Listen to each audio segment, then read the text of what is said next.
Welcome back. Now, unbranded oil. Now, this is a menace in the Nigerian food market. And while, of course, they are essential to many people, I mean, they may be pocket friendly, we realize that oils, these kinds of oils, you can see some of them on the screens now, some of them can be potentially damaging to one's health. And that damage might not be so cheap at the end of the day. Now, Dr. Boyo is here with me to talk about the possible health risks of consuming unbranded oil. Doc, thank you so much for joining us. Thank you for inviting me. Now, we've been working on this special report, going out into different communities to see, talk to people about unbranded oil and why they're doing it and all of that. And we've seen some of the places where these things are processed. And we realize that these oils can actually be quite deadly. Can you talk to us about some of the side effects and health hazards that one can face from using oils that you don't know the source? Yeah. The first thing is such unbranded oil packages must have avoided NAFDAC and the Standard Organization of Nigeria. So in most cases, when things are cheap, they don't just come cheap, they come because some people have sidetracked laid down procedures. So these people are not subjected. They don't allow the oil to be subjected to scientific verification of the content of the oil. So we start from impurities such as, things that can cause reactions in people, impurities, dirt, and things. And these things will not settle down because at the end of the day, for oil, most of them are not quite transparent for you to see anything at the bottom of them. So when you use them to cook, some will get infected, some will throw up, some will pass, some will have diarrhea and things like that. But beyond that is the cholesterol level.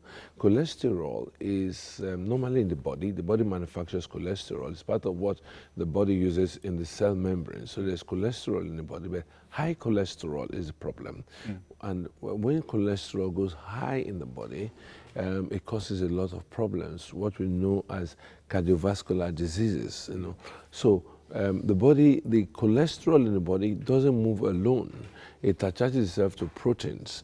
So we have lipoproteins, cholesterol in proteins. So the proteins carry the cholesterol from one part of the body to the other. So we have the high density and the low density. Low density are very dangerous, and the high density, good protein, good cholesterol. So most of these unbranded oil tend to have high levels of cholesterol. In fact, in 2009, a group of researchers in Nigeria found out that when they picked 21 of these, 17 of them had deadly levels of cholesterol. Deadly levels of cholesterol. Deadly levels. 17 out of 21. Yeah, 21. And the remaining 4 had high levels, but could be managed. And this is outside other things like, chemicals, preservatives and impurities, And like you said earlier on, it's due to the poverty level in the country.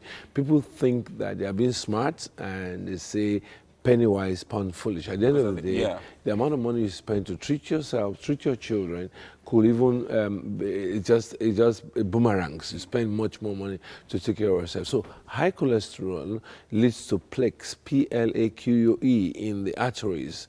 And these plaques, or plaques, if you call it that way, tend to, when they move in the arteries, they could block some arteries, especially what we call the coronary arteries, the arteries of the heart. So when they block any part of the heart, that part dies. So blood supply to a part of the heart dies, and we have what is known as myocardial infarction. And this can lead to what we often hear as, somebody has a cardiac arrest or things like that. So usually cholesterol that blocks these arteries. Yes, these arteries. So, and at times if they are down there in the legs and they move up, these plaques get broken up into little bits and they become what we know as emboli or embolus or singular. And these things, very minute things that you can find in a microscope, very microscopic things, and they move in the blood system, and if they get to the heart, they block the arteries of the heart, as I earlier said.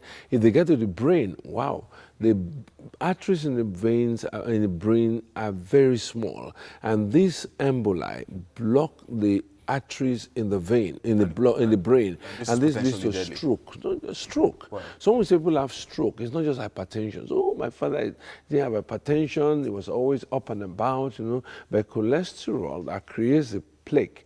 And the plaque goes up into the brain, into the blood vessels in the brain, and blocks the blood vessels so that the supply of blood, blood carries oxygen and nutrients. So the supply of oxygen to that part of the brain is no longer possible. And so that part of the brain gets suffocated. You can try by tying a rubber band around your hand. When you tie a rubber band around your hand very tight, there's less blood supply to your fingers, and you feel pain. And you find the place turning blue, turning black, and can die off. So the blood supply to that part of the brain is cut off.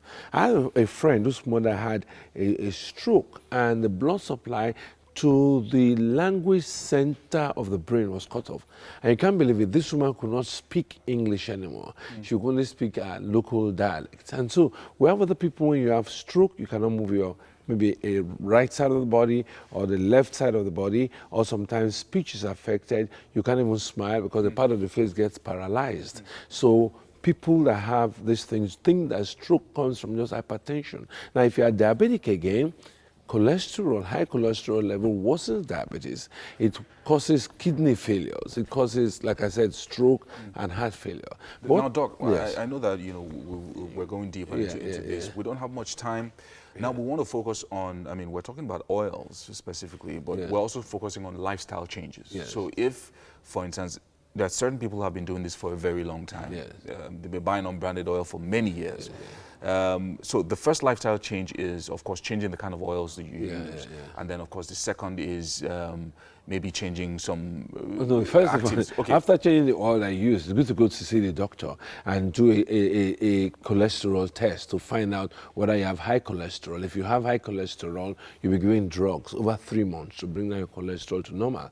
Then lifestyle changes can follow, like stopping alcohol, reducing alcohol intake, cessation of smoking, then gymming, going to the gym to reduce your weight, because weight gain worsens diabetes and hypertension, and then cholesterol weight gain could just be terrible in that it could just be like a bombshell, like something, a volcanic eruption in your life. So lifestyle changes take place. You want not to take walks, climb the stairs instead of going with the lifts, going in lifts, climb the stairs, and then, be more active rather than being sedentary. So these are lifestyle changes that can be very, very helpful. Now, of course, with regards to oils, what are the oils to then look for when I go out, maybe go out shopping for oils? First of all, buy branded oil and make sure that you can read the stickers on the oil telling you how much trans fat you have, how much saturated fat you have. High trans fat and high saturated fat means that there's cholesterol there. So how do I know if it's high? Oh, you look at the amount. Most, if you have more than 3 milligrams per meal of saturated fatty acids. So most of these people don't write cholesterol there. They just write no cholesterol, low cholesterol. But how much is low?